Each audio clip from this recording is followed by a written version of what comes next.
Eu sou o Anderson Anaya, estudante de jornalismo. Estou começando um projeto novo aqui no Anderson Anaya Entrevista e para o vindouro projeto www.anaya.com.br, onde fazemos jornalismo informativo de altíssima qualidade para a sociedade.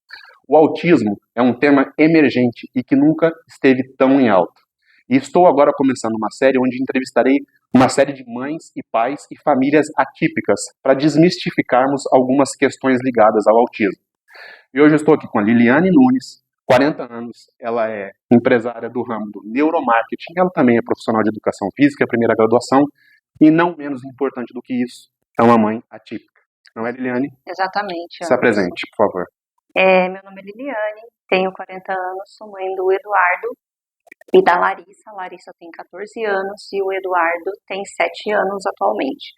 O Eduardo foi diagnosticado com autismo há 1 ano e 10 meses de idade, né?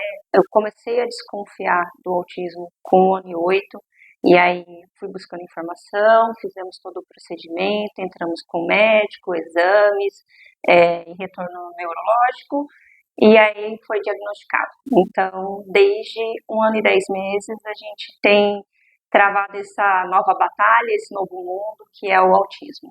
Tá, e Liliane, a gente vai fazer algumas perguntas pessoais, porque um dos motores, uma das coisas que move o verdadeiro jornalismo é informar a população.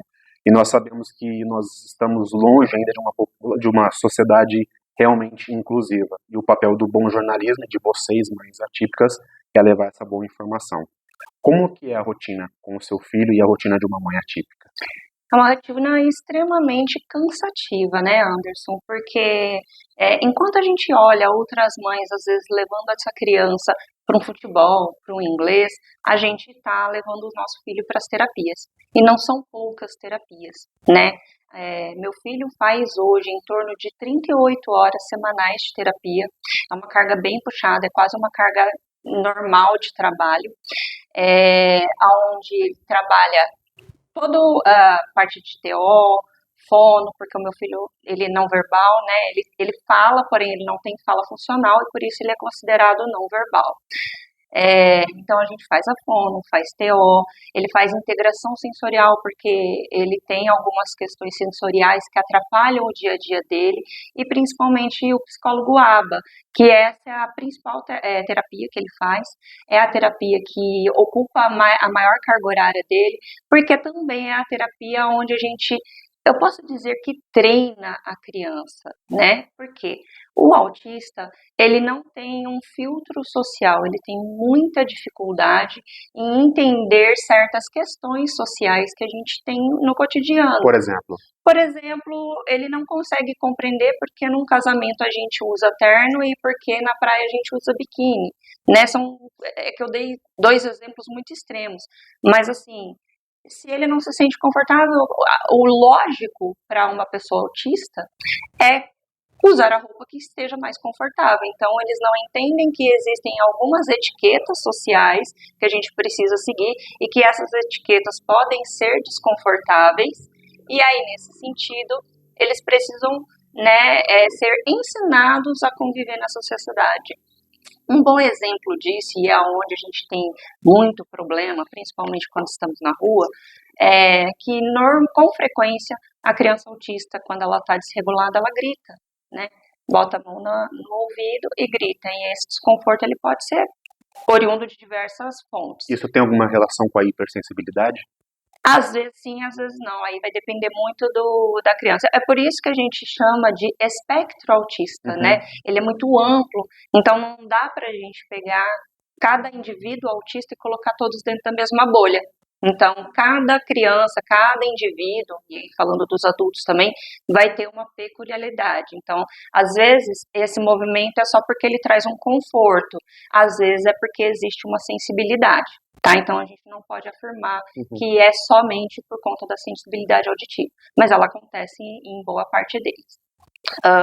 E aí, essa é como eu estava colocando, é uma questão que causa desconforto, né? Então, às vezes, em ambientes externos, a criança ou o indivíduo autista tem uma sensibilidade maior visual, auditiva. Tátil também? Tátil também, do ambiente como um todo, e aí é o que a gente chama de sobrecarga sensorial. Então, quando a pessoa entra nessa sobrecarga sensorial, é comum que a pessoa tape os ouvidos e grite, ou que comece a fazer movimentos repetitivos para tentar se autorregular. E é onde, às vezes, a gente acaba tendo olhares meio tortos, né? Principalmente se tratando de criança. É uma criança que é tida como mal educada, como birrenta, mas, na verdade, é uma criança autista tentando se autorregular. Certo. Na pré-entrevista que nós fizemos para estudar a sua situação, que é o que manda a cartilha do bom jornalismo, você relatou uma frase que ser mãe atípica é enfrentar um leão todos os dias. Explique-nos por que você disse essa frase e qual é o sentido real dela. Exatamente, é justamente por conta disso. Não bastasse, né, a sociedade não ter informação suficiente e a gente ser julgada o tempo todo, nós ainda passamos muitos dissabores com questão de plano de saúde, com a escola. Então, assim, tanto pessoas que estão fora, né, dessa bolha do autismo, que não conhecem, às vezes não tem essa informação, que não conhecem o que é autismo, que não sabem o que é viver com uma pessoa autista, como pessoas que já convivem, mas às vezes têm ainda preconceito, ou tem medo, não sabe como lidar, não sabe exatamente o que fazer. Porque se a gente for pensar, autismo é uma coisa muito nova, né? Até para a medicina. Sim. E por mais que a medicina venha avançando muito, ainda existe muita coisa a ser descoberta. Então existe sim uma discrepância de informações. A gente tenta sempre buscar boas referências, estudos baseados na ciência para poder transmitir informação. Porque o que a gente encontra por aí é charlatanismo, é gente promovendo cura do autismo que não existe. Esse tipo de coisa realmente existe, charlatanismo em cima dessas questões? Infelizmente sim. Tem gente que promove venda de um produto, um xarope, um chá milagroso que vai curar o autismo. Mas não existe cura, é um transtorno do neurodesenvolvimento, né? A criança nasceu assim e ela vai permanecer autista ao longo da vida toda. O que acontece é que com o tratamento adequado, nós podemos permear entre os níveis de suporte. Atualmente, a medicina entende que existem 3 níveis de suporte, nível 1, 2 e 3, onde o 1 é o que a pessoa precisa de menos suporte, né, de fora, e o nível 3 é que a pessoa precisa de mais suporte de fora. E aí, dentro desses níveis de suporte, dependendo do tratamento, dependendo de como esse indivíduo vai ser conduzido ao longo da primeira infância, da infância e da vida adulta, ele pode entremear entre esses 3 níveis de suporte. Um exemplo é o meu filho.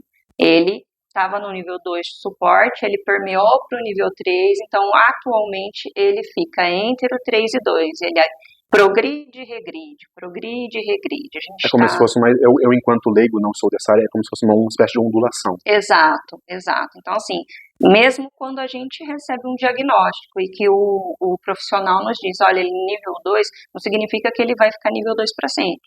Ele pode, com o tratamento adequado, vir para o nível 1, ou pode, mesmo com o tratamento adequado, permanecer no nível 2, ou acontecer algo com essa pessoa, com esse indivíduo, que o leve para o nível 3. E aí é por isso que as intervenções, elas não são finitas, né?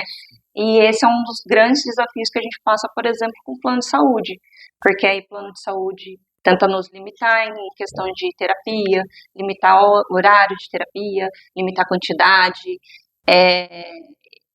Infelizmente, plano de saúde é uma empresa, e eles visam o quê? Visam lucro, né? E aí toda a oportunidade que eles têm de cortar uma terapia de uma criança, eles vão cortar, né? Então, eu, por exemplo, já tive terapia negada porque faltou um documento. E aí o que acontece? Não é que a gente negou, essa é a justificativa deles. Não é que a gente negou, é porque está faltando documento, providencia o documento que aí a gente libera.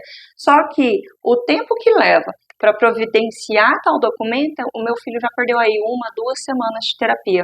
Então, é uma pergunta que você se sinta à vontade de não querer responder se você não quiser. Você acha que isso passa a ser uma coisa proposital por parte dos convênios? Eu posso dizer, não que seja proposital, mas que sim, há uma má fé aí, né? Uma má vontade. Isso, uma vez que eles visam lucro, Então, assim, não é interessante, por parte do plano de saúde, manter o tratamento dessa criança, sustentar esse tratamento, prolongar esse tratamento. E, na verdade, é o que a criança mais precisa.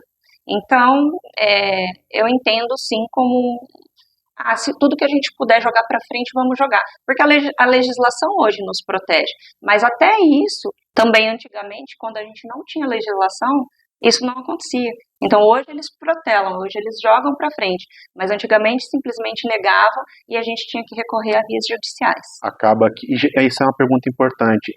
Quando as famílias elas interpelam judicialmente, aí tende a surtir resultados ou não necessariamente? Olha, não necessariamente, não é 100% dos casos, porque o que acontece? A justiça brasileira, ela cabe muita interpretação, então depende muito do juiz que vai pegar o caso para fazer essa análise.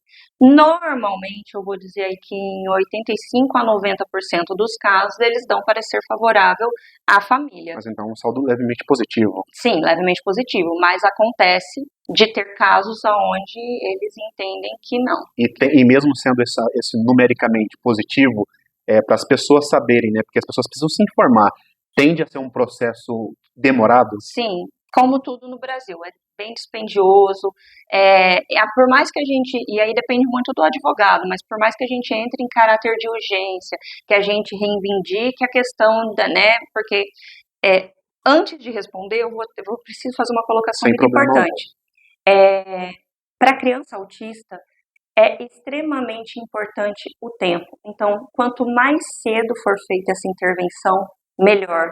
Ou seja, é crucial que não se perca tempo, né? O meu filho teve a oportunidade de ser diagnosticado antes dos 2 anos e a gente tem que aproveitar o que a gente chama de flexibilidade neural. É quando esse neurônio ele ainda consegue ser moldado.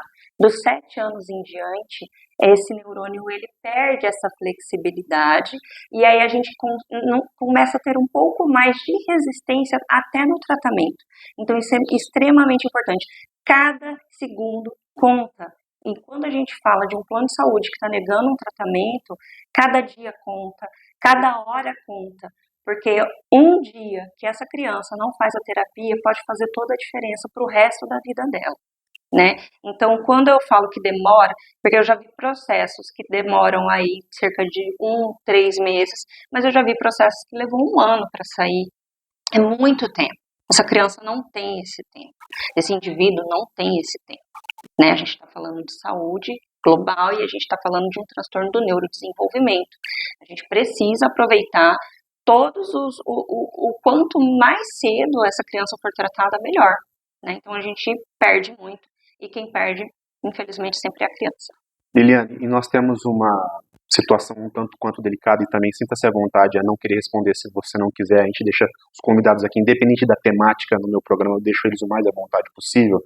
E você não é a primeira que já me reportou isso. Tiveram outras mães, outros pais que já me falaram que é aquela questão relacionada às escolas. Então, realmente existe uma problemática nessa questão também? Sim, infelizmente sim. Principalmente no que concerne as escolas particulares. A gente nota uma resistência muito grande das pessoas em fazer a adaptação do conteúdo programático, porque não é simples, não é algo simples. Então a gente até entende a resistência das pessoas. Algumas pessoas se resistem por má vontade mesmo, mas uma boa parte está até disposta a tentar aprender, mas não é algo simples, é complexo, né? Precisa de uma equipe multitarefas para poder desenvolver tudo isso.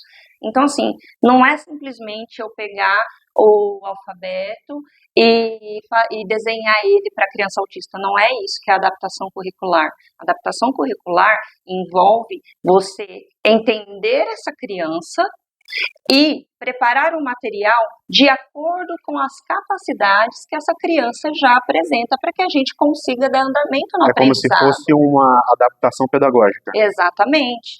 Então, e as pessoas têm muita dificuldade de fazer isso, porque de fato não é uma coisa simples. E por isso até aqui em Botuporanga nós temos a iniciativa do GTEA, que é justamente para promover esse tipo de informação para os profissionais de educação, porque a gente nota que é uma demanda deficiente, né? Nós não temos profissionais capacitados. Como eu te disse, o autismo é algo recente, algo que as pessoas estão começando a notar agora. Então, assim, eu mesma fiz faculdade, então nunca tinha ouvido falar de autismo.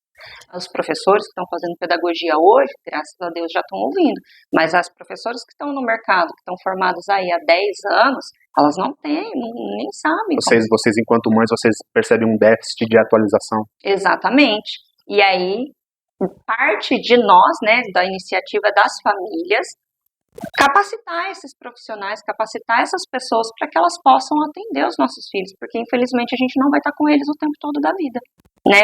E aí, voltando nessa questão da resistência escolar, a gente nota uma resistência, inclusive, até para conseguir vaga. Então, a gente já ouviu relatos entre os grupos de mães que a mãe chega para fazer a matrícula e, tem vaga? Tem. Então, aí apresenta a escola, conversa, tudo. E aí, quando ela fala, não, ok, quero matricular meu filho. E aí, quando chega no ato da matrícula, que ela informa que a criança é autista, ela fala, aí a escola fala, mas sabe o que é? Aí já começa. Sabe o que é? A gente já tem um aluno autista nessa sala. E a gente sabe que isso não é critério para desqualificar a matrícula da criança. Até pelo próprio ECA. Exatamente. Então, é que a gente já tem uma criança nessa sala. É que a gente já está com a cota cheia. Não existe cota. A escola precisa atender essa criança. Assim, na parte do estado, do município, isso não acontece. Eles tentam encaixar, tá? Mas, porque eles respeitam a legislação. Mas, principalmente vindo das escolas particulares, é isso que as mães escutam. Porém, isso, mesmo tendo essa diferença entre escola particular e do Estado, isso não minimiza outros problemas também que você me relatou, como, por exemplo, o bullying. Isso é uma realidade para o autista? É uma realidade. Como que ele tende a se manifestar com o autista? É agressão, é verbal, o que é? A gente encontra todos os tipos de casos, mas principalmente é aquela agressão velada, é aquele bullying disfarçado, são os apelidos, são os cochichos, são deixar essa criança de lado, né? Então formam os grupinhos, principalmente a gente nota isso muito mais intensificado em crianças maiores, né, de 10 anos ali em diante. Nas menores a gente ainda consegue fazer uma socialização maior, mas de 10 anos ali em diante, a gente nota muito isso, que essa criança, ela é deixada de lado pelos amiguinhos, ela é constantemente alvo de chacota, né? As pessoas, inclusive, utilizam autismo como uma forma pejorativa de chamar outra, você tá meio autista hoje. Elemento de desqualificação. Exatamente.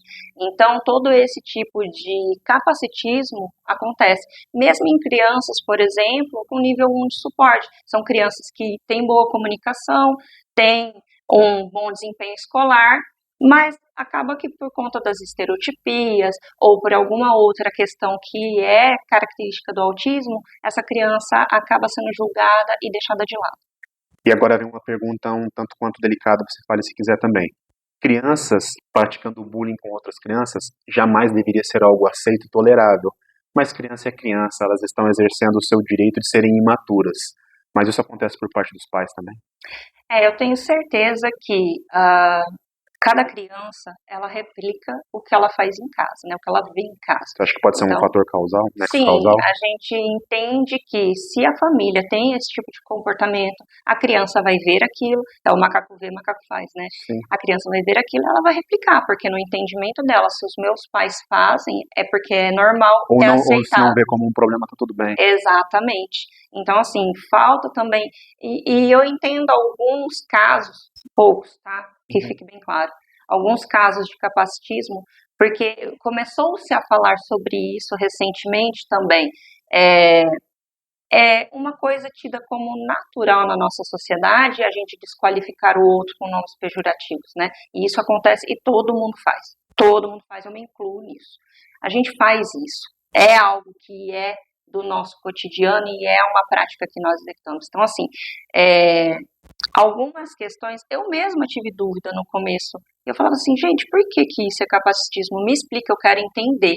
Mas eu fui buscar a informação. Você se propôs a? Eu me propus a. Então, quando eu falo que a gente ainda tem muito que caminhar, enquanto sociedade, é por conta da própria sociedade. Enquanto cada um não pensar, e se fosse comigo, e se fosse com o meu filho, enquanto não tiver isso, não vai mudar. Não vai mudar. Porque as pessoas são naturalmente resistentes à mudança, né? Enquanto cada um não colocar na própria pele, não vai mudar, tá? Então, a partir do momento que essa pessoa começa a ter convivência com alguém próximo que é autista, ou começa a perceber que o próprio filho pode ser, aí essa pessoa começa a mudar, ela começa a perceber, porque aí começa a doer nela, né? E ó, eu vou ser bem sincera, todo mundo precisa começar a se preocupar com isso, porque a incidência de crianças autistas atual, que é registrada, está de 1 para 60. A cada 60 crianças, a cada 53 crianças, dados recentes, a cada 53 crianças, uma é autista. Ou seja, se você não encontrou uma criança autista, se você não tem na família, em breve você vai ter. E esse número está caindo cada vez mais. Não é que está sendo mais diagnosticada agora e que virou modinha. Não, é porque a informação está sendo mais propagada agora. Né? Antes essas pessoas acabavam sendo negligenciadas. Elas eram estranhas ou elas eram caso psiquiátrico. E hoje a gente sabe o que é autismo. Então, hoje a gente tem aí um alto índice de pessoas adultas sendo diagnosticadas. Por quê? Porque foram negligenciadas na infância. Porque ninguém percebeu que essa pessoa estava dentro do espectro. Então, se você não conhece, é fato, você vai conhecer alguém. E é breve. Liliane, quando eu conheci a Ana, que aqui está e também vai ser entrevistada aqui na nossa série, eu perguntei uma coisa para ela e vou perguntar algumas perguntas, como é uma situação que todas têm, algumas perguntas tendem a se repetir, cada uma eu quero ver a ótica de cada uma, né? Porque essa é a verdadeira, isso é exercer empatia, talvez, né? E o que acontece? A gente sabe que informação é diferente de conscientização. Exato. Você acha que falta uma ou a outra? Eu acho que falta muito mais conscientização, a informação está aí. Em plena era da internet, em plena era onde com um clique você consegue descobrir tudo que você quiser no Google, falta a vontade da pessoa de ir pesquisar e tentar aprender. Falta a vontade da pessoa de falar assim, poxa, será que aqui na minha cidade tem algum lugar onde eu posso aprender sobre isso? Onde eu posso entender melhor? Onde estão essas famílias? Os profissionais. Aonde estão essas pessoas que precisam desse suporte, né? Então, falta muito mais conscientização de fato do que informação. Partindo de que a falta de conscientização faltaria mais, você acha que é mais ignorância ou falta de vontade? Eu acho que é um pouco de cada, né? A gente vive numa sociedade muito mista, é um pouco de cada. Então, assim, tem pessoas que realmente não têm como buscar essa informação, elas não têm acesso. E aí eu tô falando das pessoas de baixa renda, das pessoas que têm um pouco mais de dificuldade, até com escrita, com leitura. Então, essa pessoa... Mais bagagem cultural. Exato, ela tem uma dificuldade real, ela tem uma limitação real. Então, essa pessoa, ela necessita de que outra pessoa faça essa instrução. Agora, nós temos pessoas extremamente cultas e que simplesmente não estão nem aí, né? Então, aí já é um problema sério, né? Exatamente. Então, são pessoas que, de fato, elas não querem fazer a diferença enquanto sociedade, enquanto o seu papel como cidadão. Você acha que os profissionais da saúde, num todo, porque as pessoas, eu mesmo também era leigo em alguns assuntos. A gente sabe que quando a gente pensa em autismo, a gente sempre pensa em diagnóstico, logo neurologista, mas a gente sabe que não é isso. Então, fono, psiquiatra, psicólogo, as fisioterapeutas também, os profissionais de educação física hoje também estão se habilitando. Na questão dos profissionais da área da saúde, enquanto intervencionistas da saúde para os autistas, você acha que está aquém do que deveria? Está bem aquém, mas eu não culpo só isso. A gente luta, inclusive, por isso. Políticas públicas para capacitação desses profissionais. Que é como eu te disse, eu fiz faculdade, eu nunca tinha ouvido falar de autismo, né? Enquanto eu estudava. Eu vinha conhecer através do meu filho. Então, ou seja, eu também era ignorante até então, né? Então, assim, eu não atribuo isso aos profissionais em si, mas, de fato, a gente incluir esse assunto na carga acadêmica, para que a pessoa simplesmente nunca tenha ouvido falar, né? Não, ela vai ver pelo menos alguma coisa ali enquanto estiver estudando. Para que haja treinamentos com esses profissionais que estão ingressando no mercado, eles precisam de treinamento. Mas então isso vamos colocar um problema que teria que vir de cima para baixo. É isso. Sim, mas a gente também se depara com a falta de profissionais qualificados, né? A demanda é muito grande hoje e a gente sabe que não tem profissionais para tudo isso. Então, assim, nós precisamos, e essa é uma iniciativa também das famílias, onde a própria família se capacita para que possa ensinar os outros, né? Várias famílias aqui de Votuporanga que eu conheço fazem isso. A gente acaba voltando a estudar para entender e aprender para que a gente possa capacitar essas pessoas que vão lidar com os nossos filhos, né? Então, acaba que a gente começa a pulverizar um pouco essa informação e aí a gente cria palestras, a gente cria cursos, a gente cria treinamentos. Eu mesma já tive a oportunidade de palestrar várias vezes, tanto para profissionais de educação, da saúde, palestras públicas. A gente ainda vê que a adesão ela é pequena, né? A adesão, infelizmente, ainda é pequena, mas a gente nota também, pelo menos aqui na Prefeitura de Votuporanga, um movimento em prol a isso, né? Eles estão se movimentando nesse sentido e eles sabem que não está satisfatório, porém, pelo menos existe essa abertura de portas para que a gente possa estar lá. Tem pelo menos um caminho sendo pavimentado. Sim, exatamente. E isso, infelizmente, a gente não vê em outras cidades, por exemplo. Você, enquanto mãe, e essa também é uma da pergunta que será corriqueira para todas, você é otimista com o futuro nessa questão do autismo? Você acha que tende a melhorar? Ou o que você pensa? É uma pergunta mais filosófica mesmo. Eu quero acreditar que sim, porque se eu não acreditar que vai melhorar, eu acho que ninguém vai. Então eu preciso acreditar que vai e fazer a minha parte para isso. Qual é o maior desafio de ser uma mãe atípica no dia a dia? Desde quando você teve o diagnóstico até os dias atuais? É o que eu te disse, a gente mata um leão por dia. Não tem um desafio que é maior que o outro, são vários desafios todos os dias. Eu já tive dias onde eu tive que desmarcar reuniões de trabalho porque o meu filho estava em crise. Eu já tive dias também de comemorar horrores porque ele conseguiu fazer algo que para outra criança é natural. Então, a gente vive um dia de cada vez. Viver um dia de cada vez, matar um leão por dia e suportar essa montanha-russa de emoções. Teve algum comentário que você já ouviu que te machucou muito? Olha, a gente, de modo geral, ouve diversos, né? Que a criança birrenta, mal educado e tal. Mas eu acho que o que me machuca mais é capacitismo mesmo. É a pessoa que não conhece o meu filho dizer que ele não vai conseguir alguma coisa. Quem é essa pessoa para dizer que ele não vai conseguir alguma coisa? Porque eu acredito no potencial dele e eu dou o meu melhor todos os dias para que ele desenvolva o melhor potencial. Então, assim, se tem uma coisa que me magoa profundamente é quando alguém olha para ele e fala assim, ele não vai conseguir. Não, ele consegue. É só a gente fornecer as ferramentas que ele precisa. A gente está finalizando. E muita gente vai se inspirar nessa entrevista. Quero crer que estou fazendo o meu trabalho, estou tendo a ajuda de vocês e de várias outras mães.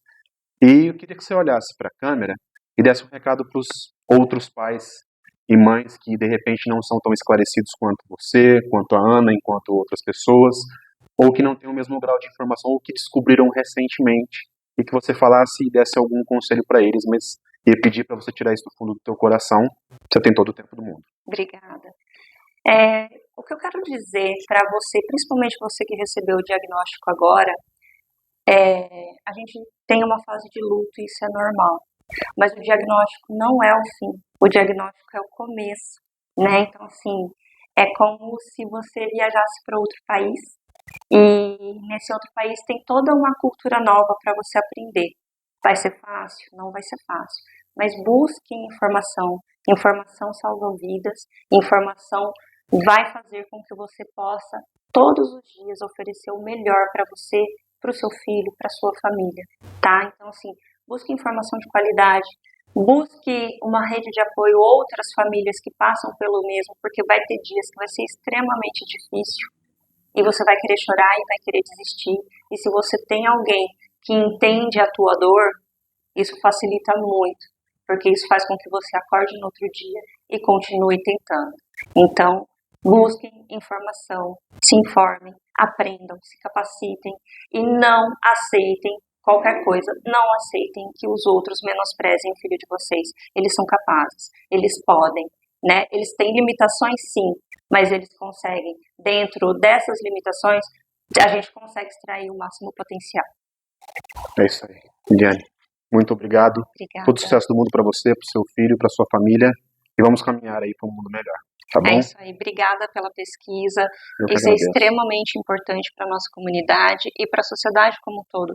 Nós, enquanto sociedade, precisamos evoluir, né? Já chega de ficar aceitando o que anos atrás era aceitável. Tanta coisa mudou. A gente pode mudar muito mais e a gente pode ser muito melhor.